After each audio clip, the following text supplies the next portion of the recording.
Summit, Prime Minister Mark Carney says the Canada-China relationship is at a turning point after meeting with President Xi Jinping on the sidelines of the summit. Mr. Carney and President Xi mean for Canada's fraught relationship with China and for Carney's ambitions to diversify trade.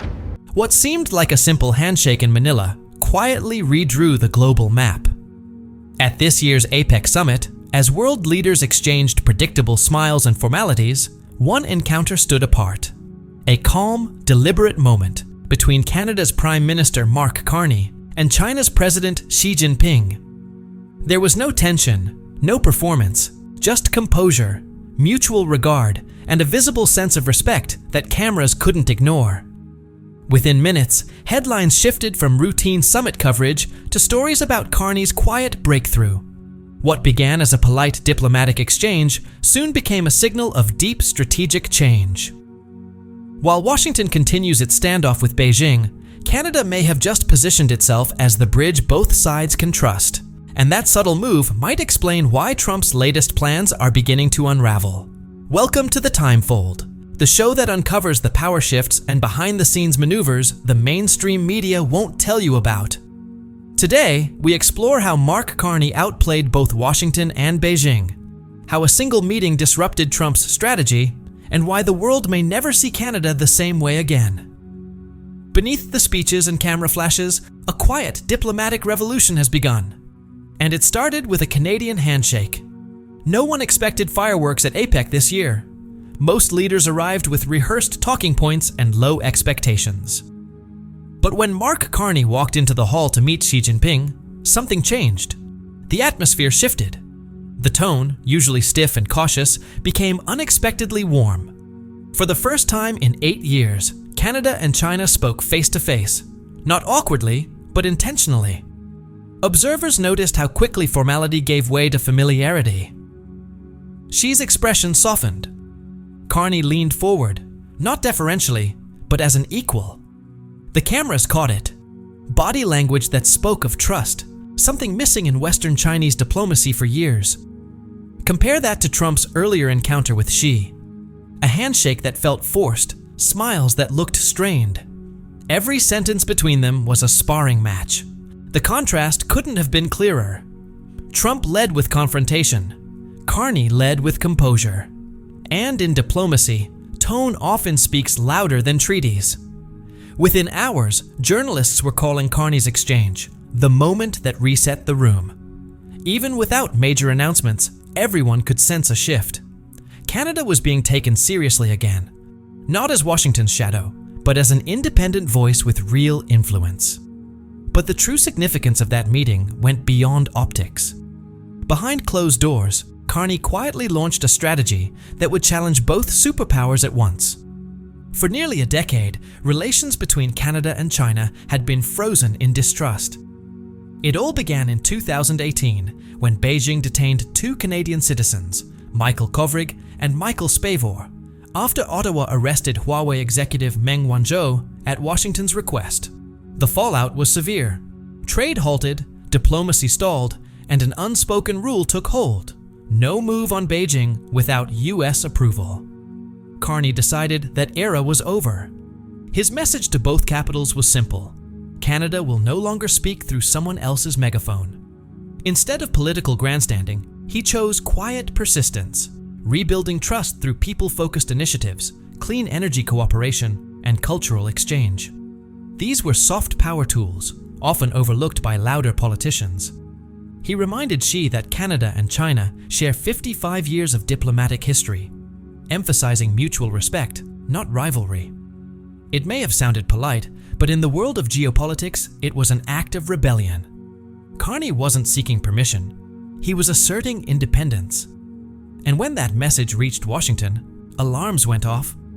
For the first time since World War II, a G7 nation was engaging Beijing on its own terms, without running its moves through the White House. Carney's calm defiance was subtle, but strategic. This wasn't just a thaw. It was a diplomatic reawakening. Donald Trump has always thrived on dominance, diplomacy through threats, spectacle, and leverage. Mark Carney's approach couldn't be more different. Power built quietly, through credibility and consistency. At APEC, the contrast was stark.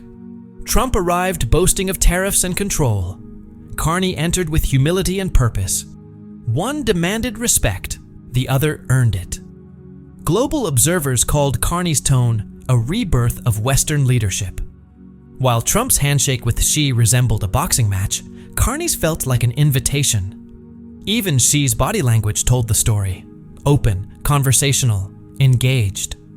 The tension in the room melted in a way not seen in years of US-China talks. Diplomats whispered that Carney had achieved what years of American bluster could not, an atmosphere of trust. Across Asia, headlines celebrated the moment. But Carney's real advantage wasn't personality, it was principle. He understood something Trump never grasped. In an unstable world, stability itself is power. Where Trump chased applause, Carney built alliances. Where Trump threatened sanctions, Carney offered solutions. The more chaotic Trump became, the steadier Carney appeared, and that, ironically, made the quiet Canadian the most influential man in the room. By the end of APEC, two Western models of leadership had collided. One loud and transactional, the other calm and transformational. When Xi Jinping invited Mark Carney for an official state visit, the world took notice. Beijing doesn't extend such invitations lightly, especially to Western leaders. For China, it was a gesture of trust, a signal that said, "We see you as an equal, not as Washington's messenger." For Carney, it was proof his long game was working. The reaction in Ottawa was electric. No Canadian Prime Minister in years had received such an offer. Beijing's invitation marked the start of a new chapter, and a quiet acknowledgement that Canada had regained relevance on the global stage. In Washington, however, it felt like betrayal. Trump's team reportedly saw the move as a warning that America's neighbors were no longer unquestioning allies. And in global markets, whispers spread fast. If China was reopening its doors to Canada, new trade routes, investments, and technology partnerships could soon follow. This was Mark Carney's strategy in motion. Less about defiance, more about diversification. By building credibility with both Washington and Beijing, Canada was carving out diplomatic space where none had existed before. And that's exactly what infuriated Trump. Every invitation Carney received from Beijing was a reminder that Washington's monopoly on influence was slipping away. While cameras captured smiles in Manila, the global economy was quietly bleeding behind the scenes. Canada found itself caught between two trade wars at once. It began when Ottawa mirrored US policy in late 2024, imposing a 100% tariff on Chinese electric vehicles, along with a 25% increase on steel and aluminum.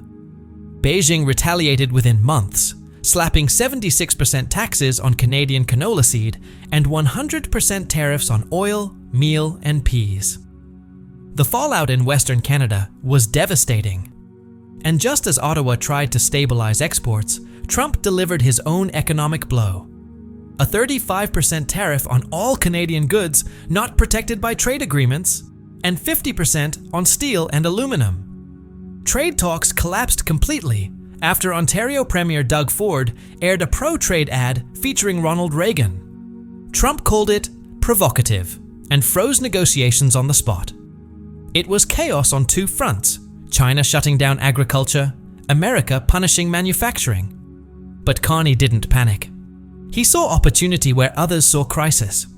By keeping dialogue open with Beijing, he gave Canada an alternative market for innovation, energy, and technology. Instead of begging Washington for relief, he quietly built new bridges across Asia. In short, while Trump weaponized tariffs, Carney weaponized trust. The contrast couldn't be starker. Trump's trade war isolated America. Carney's diplomacy insulated Canada. For decades, Canada had been seen as the polite bystander of world politics, reliable and friendly, but rarely decisive. Under Carney, that quiet image became a source of power. He understood that in a fractured world, credibility is a greater weapon than might. While others shouted, Carney listened, and that changed everything.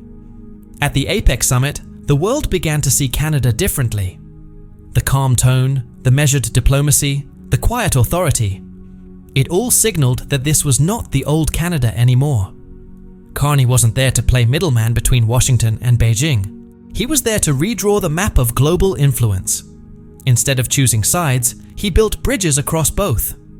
Carney's strategy wasn't symbolic, it was structural. He forged renewable energy deals with Japan, advanced clean tech partnerships with South Korea, and expanded supply chain cooperation with the European Union. Each move made Canada less dependent on Washington's moods and more capable of steering its own course. Every handshake, every agreement became part of a new foundation, one built on stability, innovation, and quiet confidence. Foreign diplomats took notice. They began calling Canada the adult in the room, a stabilizing force in an age of extremes.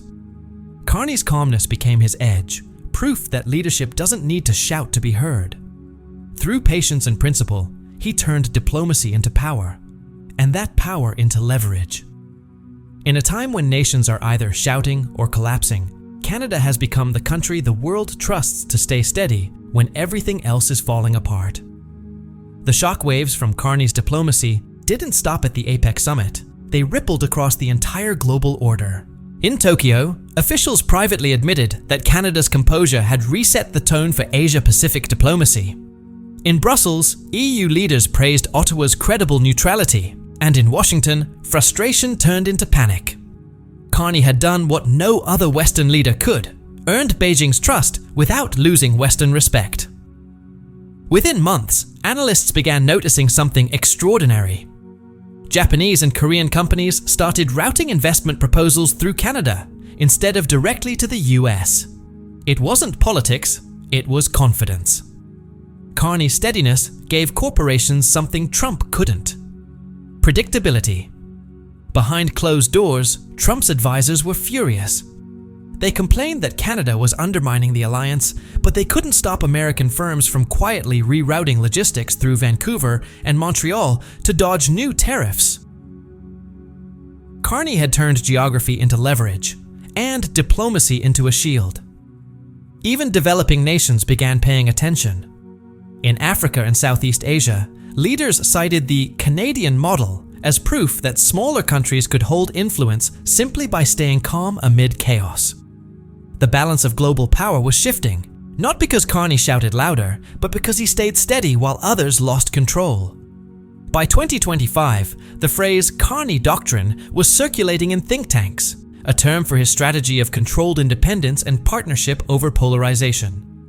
While Trump burned bridges, Carney kept building corridors. And that's when the realization hit Washington hardest. The global narrative had changed. Canada was no longer the follower. It had become the example.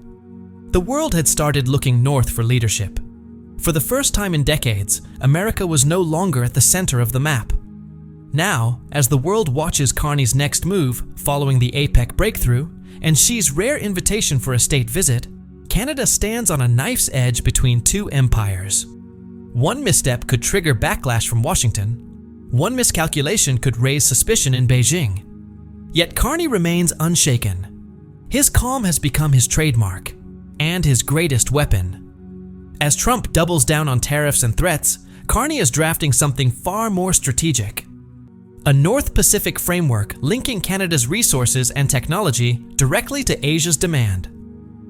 LNG terminals in Kitimat, critical mineral projects in Ontario, clean tech corridors connecting Korea and Japan, all part of a plan to bypass Washington's economic chokehold. But this isn't just about trade, it's about identity. Carney wants to redefine Canada not as a dependent ally, but as a balancing power, a nation trusted by both sides when few others can be. It's a dangerous role, but also a transformative one. The risks are real. If Trump escalates again, or Beijing tests the West's patience, Canada could be forced to choose. But Carney's strategy is built on patience, not panic. Every month that Canada maintains its balance, it gains leverage, while others lose theirs.